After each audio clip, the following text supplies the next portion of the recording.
Have you ever found yourself wondering, am I in a healthy relationship or am I just drowning in an emotional prison?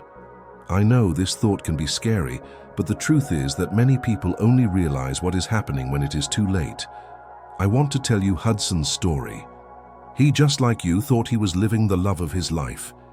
He gave himself body and soul to the person he believed loved him. But, over time, he began to realize that he was no longer living his own life. He was fading away, diminishing himself, imprisoning himself. The pain that Hudson felt was a silent pain. No one saw, no one heard, but he was losing his freedom, losing the chance to live the life he deserved. And the worst part, he thought all of this was normal. But over time, he realized something that no one had told him. Love is not losing who you are. Love is living alongside someone who respects you and frees you. And then, I ask you the question, aren't you also losing yourself, right? Aren't you fading away, keeping quiet, living just to please without knowing who you really are in this relationship? I know that deep down this fear is haunting you, but calm down. Today I'm going to show you the solution. We're going to talk about how to identify these signs before it's too late. We're going to talk about how to regain your freedom and above all get your life back. If you identified with what I've said so far, it's because it's time for a change. On my channel, I share content like this, which will help you live with more freedom, more respect, and less fear. So subscribe now so you don't miss any videos that can transform your life. First, the beginning of everything, you know, when we think that God sent someone special just like that, out of nowhere. That's what happened to me. My name is Hudson. I'm 56 years old. I had been through a lot in my life. A long marriage, children raised, and after being widowed, I spent years alone. I confess that I was starting to think that true love was no longer for me. Then one day at a church meeting, I met a woman.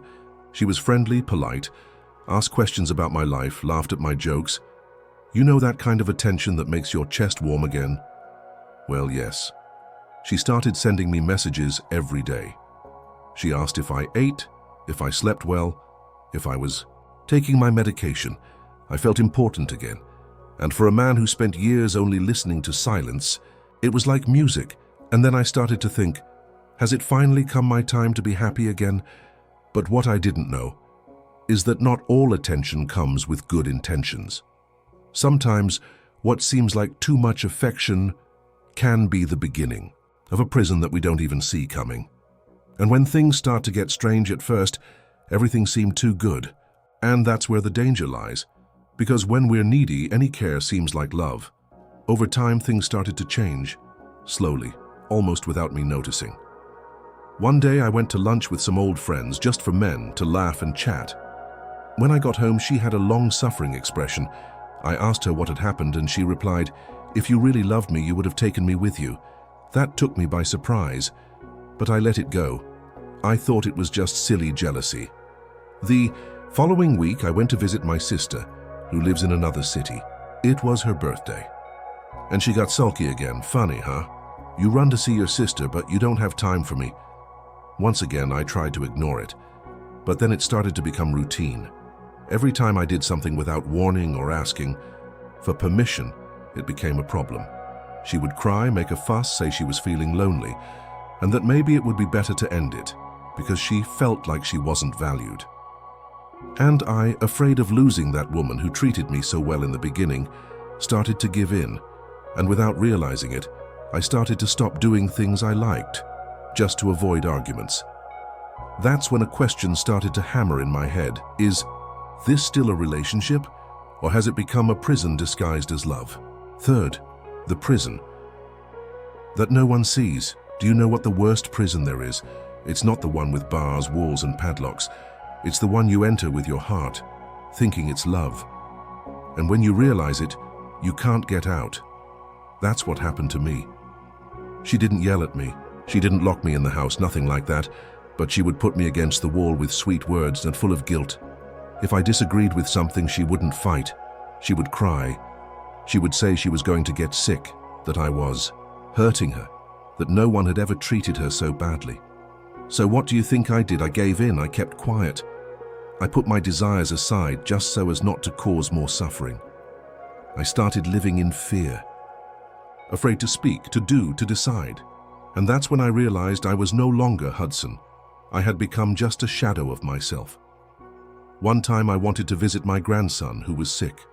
She looked me in the eyes and said, "Are you really going to leave? Me alone because of a cold?" That tore me apart inside, but I went anyway. And I spent the whole way there feeling guilty, as if I had done something wrong. That was when I understood it wasn't love, it was control. And control disguised as care is poison that we only feel when we are already poisoned. The trap of emotional dependence. Do you know what is more dangerous than being controlled by someone? It is when you start to think that you need that person to live. That is what happened to me. After so many months of giving in, putting myself aside, trying to please, I started to believe that maybe she really was the only person who still truly wanted me.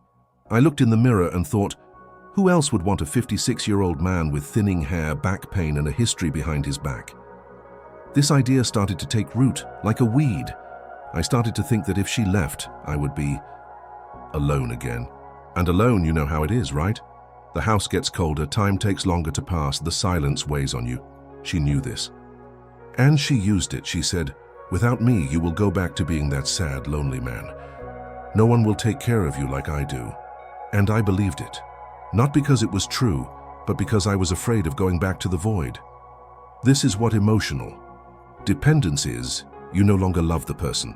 You love the idea of not being alone. And then you start to accept crumbs, to settle for a love that hurts more than it heals. That's when I started to open my eyes. The day. It realized one day I was talking to an old friend, the kind of guy who speaks straight, and he looked at me very seriously and asked, "Hudson, are you in a relationship or are you serving time?" That hit me in the chest. I remained silent. I couldn't answer at the time. But that question kept echoing in my head for the rest of the week, and then I did something simple. But that changed everything. I took a pen and paper and wrote down everything I did out of fear and not out of love. The list was long. I avoided talking to certain people so as not to make them jealous. I stopped visiting my grandchildren so as not to hear complaints. I changed my mind just to keep the peace. Apologized for things I didn't even do. When I finished writing, I felt a lump in my throat. That wasn't a relationship. It was a cell with a cushion. And at that moment, even though I was scared, I decided, enough. I'm going to choose myself this time. I called her to talk. I told her everything, respectfully but firmly. She cried, threatened, called me ungrateful. She tried to make me back down, like she always did. But this time I stood up. For the first time in a long time, I defended Hudson, and do you know what happened next? The first few days were hard. Silence, doubt, a desire to go back. But soon after, peace came. Lightness. Freedom. I started laughing with my grandchildren again, talking to my friends, sleeping peacefully. I was myself again. Sixth, the freedom. To be who you are today. I understand something I wish I had learned years ago. True love doesn't hold you back. It sets you free.